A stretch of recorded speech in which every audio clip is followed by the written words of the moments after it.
দুইটার সময় ছাড়া, ভালো করে মনে রাখবেন, মুখস্থ ঠোঁটস্থ যেন থাকে। দুইটার সময় তওবা কবুল হয় না, চিৎকার করে বলেন কয় সময়?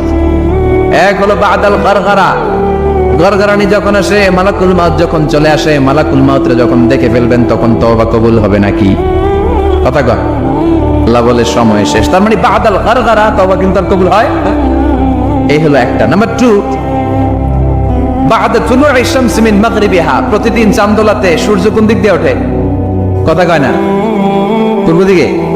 কিয়ামতের আগে সূর্যের পূর্ব দিকে উঠবে না, পশ্চিম দিক থেকে উঠবে। যেদিন প্রভাতে পশ্চিম দিক থেকে সূর্য উঠবে, ওই দিন থেকে তওবার দরজাটারে বন্ধ করে দিবে কে? তার আগ মুহূর্ত পর্যন্ত জীবনে যত গুনাহ করেছি, অন্যায় করেছি, চোখের পানি ছেড়ে ক্ষমা চাইলে ক্ষমা করবে কে? মানুষদের 2 ফোঁটা পানি সবচেয়ে প্রিয়। এক হলো জিহাদের ময়দানে রক্তের ফোঁটা, 2 হলো অনুতপ্ত বান্দার চোখের পানির ফোঁটা। এজন্য আল্লাহ ডেকে বললেন, গোলাম আমি যে তোদের কত ভালোবাসি তোর ধারণা নাই।